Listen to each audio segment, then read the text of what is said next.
Indonesia 100 tahun yang lalu. Pada awal September 1925, diadakan pembukaan pameran pasar tahunan Pekalongan yang berlangsung meriah. Acara tersebut dibuka langsung oleh Residen Pekalongan dan dihadiri oleh berbagai pejabat Eropa maupun pribumi. Kemudian ada anggota panitia serta masyarakat dari berbagai daerah di sekitar wilayah Pekalongan. Ketua Asosiasi Pasar Tahunan, Tuan Skyling, yang juga menjabat sebagai asisten residen, menjelaskan bahwa kegiatan tahunan ini menunjukkan perkembangan yang pesat dibanding dua pameran sebelumnya. Minat masyarakat dan jumlah peserta pameran terus meningkat.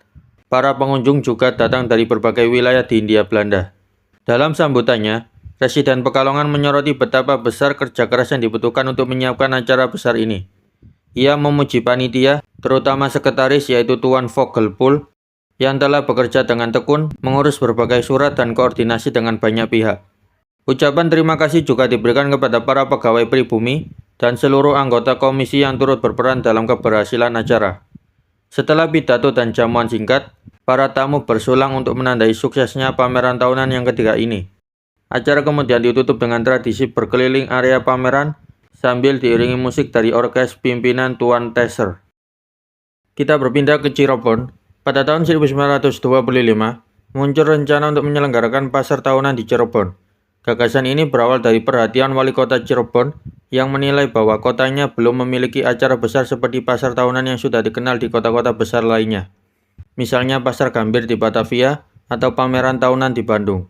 Untuk mewujudkan ide tersebut, wali kota menjalin komunikasi dengan berbagai pihak guna meminta saran dan dukungan. Ia berkorespondensi dengan Residen Pekalongan, J.E. Jasper, yang dikenal sebagai ahli dalam penyelenggaraan pasar tahunan. Jasper menyambut baik rencana ini dan berjanji akan membantu dalam proses pembentukannya. Selain itu, wali kota juga bekerja sama dengan panitia pameran dagang Bandung dan berencana menjalin hubungan dengan panitia pameran di Batavia dan Semarang agar pelaksanaan pasar tahunan di Cirebon dapat terlaksana dengan baik. Rencana ini juga mendapat perhatian dari Residen Cirebon dan asisten Residen Indramayu. Bahkan, Residen Cirebon menyetujui untuk mengadakan konferensi pada awal September yang akan dihadiri oleh para pejabat Eropa dan pribumi guna membahas pembentukan pasar tahunan tersebut. Tujuan dari rencana ini adalah membentuk sebuah organisasi pasar tahunan yang mandiri dan memiliki kedudukan hukum sendiri, yang mana kota dan wilayah Cirebon akan memiliki perwakilan yang seimbang dalam pengelolaannya. Kita berpindah ke Jawa Tengah. Pada tahun 1925, pemerintah kolonial di Semarang mengadakan pemutaran film khusus tentang pemberantasan penyakit TBC, yaitu tuberkulosis. Film ini diproduksi oleh Dinas Kesehatan Rakyat di bawah pimpinan Dr. von Roemer. Film ini akan diputar pada tanggal 2 September malam hari di Taman Kota. Pemutaran pertama pada pukul 7 malam ditujukan untuk para tamu undangan dan anggota taman. Selanjutnya pemutaran kedua di hari yang sama pada malam hari ditujukan untuk masyarakat umum. Film ini dapat diakses oleh semua orang secara gratis. Penayangan film ini bertujuan memberikan gambaran mengenai besarnya penyebaran penyakit TBC di Hindia Belanda, di mana penyakit ini, sama seperti yang terjadi di banyak negara lain, dikhawatirkan akan berkembang menjadi penyakit yang umum di kalangan masyarakat. Melalui pemutaran film ini, diharapkan masyarakat menjadi lebih sadar akan bahaya tuberkulosis dan pentingnya upaya pencegahan penyakit tersebut. Kita berpindah ke Jawa Timur. Pada tahun 1925, kota Surabaya menjadi lokasi sebuah eksperimen yang penting. Pemerintah kota bekerja sama dengan Asosiasi Jalan Hindia Belanda untuk menguji coba jenis material baru, yaitu aspal dingin sebagai bahan pengerasan jalan. Pada masa itu, pembangunan jalan aspal umumnya menggunakan metode aspal panas yang dianggap rumit dan mahal. Pada tahun 1925, para ahli mencoba mencari solusi yang lebih efisien. Uji coba dilakukan di atas jalan yang sudah ada. Mereka akan membagi jalan tersebut menjadi dua bagian, di mana satu bagian diaspal menggunakan metode aspal panas dan bagian lainnya menggunakan aspal dingin. Tujuannya adalah untuk membandingkan secara langsung kualitas, daya tahan, dan biaya dari kedua metode tersebut. Jika aspal dingin ini terbukti berhasil dan kuat dalam uji coba praktis, maka ini akan menjadi penemuan besar. Hal ini akan menghasilkan solusi yang lebih sederhana dan lebih murah untuk membangun dan memperbaiki jalan-jalan di seluruh Hindia Belanda. Masih di Jawa Timur, pada tahun 1925, upaya untuk menghadirkan listrik di wilayah Kediri mulai menunjukkan perkembangan, meskipun tidak secepat di daerah lain di Jawa. Di pusat kota Kediri, Sebagian besar rumah sudah terhubung dengan jaringan listrik. Namun di kampung-kampung dan daerah yang lebih dalam, masyarakat masih banyak menggunakan lampu bensin untuk penerangan. Hingga saat itu, tercatat hampir 800 rumah telah tersambung ke jaringan listrik. Pemerintah juga sedang membangun instalasi listrik untuk rumah-rumah dinas. Dan proyek ini dikerjakan oleh Aniem, yaitu perusahaan listrik swasta Belanda yang saat itu menjadi penyedia listrik utama di Hindia Belanda. Sementara itu, pekerjaan pemasangan penerangan di stasiun kereta dan sekitarnya ditangani perusahaan swasta lain yaitu firma Linde TVS. Sedangkan rumah-rumah pegawai stasiun dikerjakan oleh Aniem.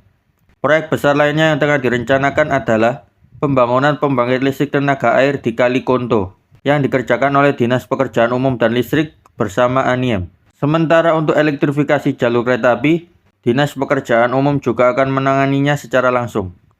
Dengan adanya proyek tersebut, wilayah Ngantang di daratan tinggi akan menjadi pusat kegiatan bagi para teknisi dan tenaga kerja. Dinas Pekerjaan Umum akan menambah 3 insinyur elektro untuk memperkuat tim mereka, dan staf teknis Aniem juga akan diperluas. Setelah proyek di Kali Konto selesai, rencananya listrik dari pembangkit tersebut akan dialirkan ke Surabaya, Malang, dan Pasuruan. Instalasi listrik yang sudah ada di kota-kota tersebut akan dijadikan cadangan bila terjadi gangguan pada jaringan utama dari Kali Konto. Pemerintah memperkirakan bahwa dalam waktu sekitar 8 tahun, seluruh wilayah di Karisedenan Kediri seperti di Blitar, Tulungagung, Pare, Kertosono, dan Nganjuk akan mendapatkan aliran listrik dari pembangkit Kali Konto. Kita berpindah ke Jakarta. Pada bulan September 1925, surat kabar menarik datang dari Batavia mengenai penurunan harga es. Pabrik es Petojo, yang merupakan salah satu produsen es terkenal di kota tersebut, harga es kembali diturunkan menjadi hanya 1 sen per pon. Kebijakan ini diberlakukan baik di Batavia maupun di kawasan Waltervreden, Jakarta Pusat. Es menjadi kebutuhan penting, terutama di daerah tropis seperti Hindia Belanda, karena digunakan untuk mendinginkan makanan dan minuman, serta untuk keperluan medis. Kita berpindah ke Ambon. Pada tahun 1925, di Saparua, Ambon, dilaporkan bahwa sejumlah besar penduduk dari daerah Haria mendatangi kepala pemerintahan setempat di Saparua. Hal ini dikarenakan untuk menyampaikan keberatan terhadap pajak yang dipungut oleh Dewan Ambon. Pemerintah di Ambon segera diberitahu tentang mengenai hal ini. Dan beberapa hari kemudian, gubernur, asisten residen, serta kontrolir berangkat dengan kapal uap pemerintah menuju Saparua untuk melakukan penyelidikan. Ratusan penduduk kemudian hadir di hadapan para pejabat tersebut dan mengemukakan keluhan mereka. Mereka menjelaskan bahwa keadaan ekonomi sangat sulit, bahkan banyak di antara mereka yang hampir tidak memiliki cukup penghasilan untuk memenuhi kebutuhan hidupnya sehari-hari. Selain itu, sebagian besar dari mereka juga menyatakan tidak ingin tahu menahu tentang keberadaan Dewan Ambon. Karena menurut mereka, Dewan itu belum melakukan apapun untuk kepentingan rakyat, malah justru menambah beban pajak. Namun, para pejabat menjelaskan bahwa alasan tersebut tidak dapat diterima. Ketika Dewan Ambon dibentuk dan diadakan pemilihan, masyarakat Saparua sendiri telah turut berpartisipasi. Dewan Ambon memang bertugas untuk memperjuangkan kepentingan penduduk Ambon, dan beberapa contoh keberhasilan Dewan tersebut juga disebutkan oleh pejabat sebagai bukti bahwa lembaga itu telah bekerja dengan baik. Akhirnya, penduduk diberi tenggat waktu hingga 31 Desember 1925 untuk melunasi pajak mereka. Jika tidak melunasi, pajak tersebut akan dipungut secara paksa, bahkan dengan bantuan militer apabila diperlukan untuk menjaga ketertiban. Di kantor Dewan Ambon sendiri, dilaporkan bahwa pembayaran pajak dari wilayah Lease dan Amahai berjalan lancar. Sementara penolakan masyarakat Saparua sebagian besar disebabkan oleh ketidaktahuan mereka tentang fungsi dan peran Dewan Ambon. Kita berpindah ke Yogyakarta. Pada tahun 1925, tradisi sekaten di Yogyakarta kembali menjadi sorotan masyarakat. Acara tahunan yang syarat dengan nilai budaya dan keagamaan ini rencananya akan disertai dengan pameran kerajinan rakyat. Namun, sempat muncul wacana untuk menarik biaya masuk bagi pengunjung, baik pada siang maupun malam hari. Seperti yang sudah diberitakan pada video episode 2, rencana tersebut memicu penolakan dari masyarakat dan berbagai organisasi Islam termasuk Syarikat Islam, yang dipimpin oleh host Cokro Aminoto. Mereka menilai bahwa sekaten seharusnya tetap terbuka untuk umum tanpa pungutan biaya, sebagaimana tradisi yang diwariskan sejak masa Kesultanan. Bagi mereka, sekaten bukan sekedar hiburan rakyat, melainkan perayaan keagamaan yang mengandung nilai dakwah dan kebersamaan sosial sehingga tidak pantas dibatasi oleh faktor ekonomi. Akhirnya, panitia memutuskan tidak memberlakukan tiket masuk untuk pameran maupun acara sekaten, baik pada siang hari maupun malam hari. Keputusan ini mencerminkan penghormatan terhadap nilai tradisi dan semangat yang telah melekat pada perayaan sekaten selama berabad-abad. Dengan demikian, sekaten tetap menjadi ruang bersama bagi seluruh lapisan masyarakat, tempat budaya, agama, dan kebersamaan berpadu dalam satu perayaan yang hidup di tengah masyarakat Yogyakarta tanpa dibatasi kondisi ekonomi.